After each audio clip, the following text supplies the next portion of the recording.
Oke, di sini ibu mau bertanya, siapa yang tidak pernah berdoa? Jawabannya pasti semua pernah berdoa. Lalu ibu bertanya lagi, dalam hal apa saja biasanya kalian berdoa? Sebelum makan bu, oke. Sebelum tidur bu, oke. Apalagi? Di saat senang bu, oke. Benar sekali, ini adalah beberapa contoh yang kita lakukan dalam kehidupan kita tentang berdoa. Tetapi yang mau kita pelajari hari ini adalah tentang ketika kita berdoa meminta sesuatu kepada Tuhan. Siapa di sini pernah berdoa meminta sesuatu sama Tuhan? Pasti jawabannya semua pernah ya, termasuk ibu. Oke. Ada dua kemungkinan yang terjadi ketika kita berdoa meminta sesuatu kepada Tuhan. Yang pertama adalah doa kita dijawab oleh Tuhan. Lalu yang kedua, doa kita tidak dijawab oleh Tuhan. Jadi ada dua kemungkinan ini. Kemungkinan pertama dijawab oleh Tuhan, kemungkinan kedua tidak dijawab oleh Tuhan. Tetapi bagaimana cara kita mengekspresikan diri kita ketika doa dijawab oleh Tuhan maupun tidak dijawab oleh Tuhan? Oke. Kalau doa kita dijawab oleh Tuhan, ekspresi kita senang, sukacita, bahagia, bersyukur. Ya, seperti itu kan? Tetapi bagaimana ketika doa kita tidak dijawab oleh Tuhan? Apa yang kita rasakan? Ada pendapat? Sedih, oke. Apalagi? Kecewa, oke. Atau juga mungkin ada yang berpikir bahwa Tuhan ada nggak ya? Tuhan dengar nggak ya cerita saya? Tuhan dengar nggak permintaan saya? Mungkin ada yang berpikir seperti itu. Tetapi satu hal yang harus kita pegang dalam kehidupan kita sebagai orang percaya bahwa Tuhan mendengar doa kita. Dan Tuhan menjawab doa itu sesuai dan seturut kehendaknya Tuhan. Bukan kita yang menentukan bahwa doa itu harus dijawab atau tidak. Tetapi Tuhan sendiri yang menentukan mana yang terbaik buat kita.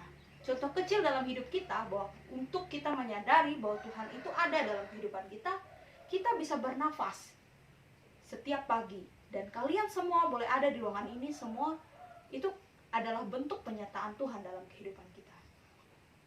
Jadi maupun di dalam doa dijawab oleh Tuhan atau doa tidak dijawab oleh Tuhan, kita tetap mengucap syukur, kita tetap percaya kepada Tuhan bahwa Tuhan menjawab doa kita sesuai dengan waktu dan kehendak Tuhan sendiri.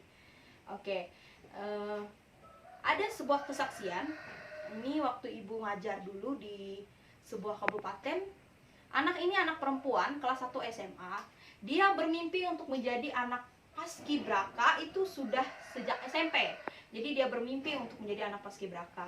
Akhirnya dia ikut tes di sekolahnya, tes 1, 2, dan yang terakhir adalah tes final.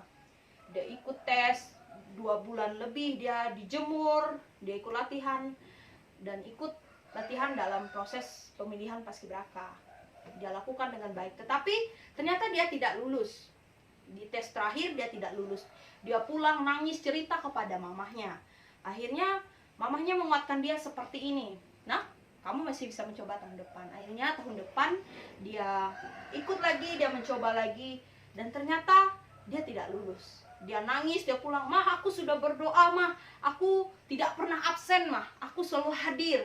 Tapi kenapa aku tidak dapat, Mah? Tuhan nggak dengar doa aku, Mah," gitu. Tapi apa yang orang tuanya menguatkan dia?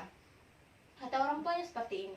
Nah, mungkin kamu tidak berprestasi dalam bidang paski dan Tuhan tidak mengizinkan kamu dalam ikut paski, tapi kamu bisa ikut dalam kegiatan lainnya. Kamu tetap berprestasi, kamu tetap bisa aktif dalam bidang lain. Nah, anak ini ternyata dia aktif dalam olimpiade, dia ikut lomba, dia anggota OSIS, dan dia sangat berprestasi di bidang lain. Jadi kita bisa belajar dari anak ini, meskipun tidak lulus paski, tetapi dia tetap bisa berkarya dalam bidang lainnya. Dan Tuhan tetap menuntun, memberkati dia dalam segala sesuatu yang dilakukannya. Tetap andalkan Tuhan dalam segala apapun, dan kita percaya apapun situasi yang kita hadapi, Tuhan tetap menuntun dan menyertai kita semua.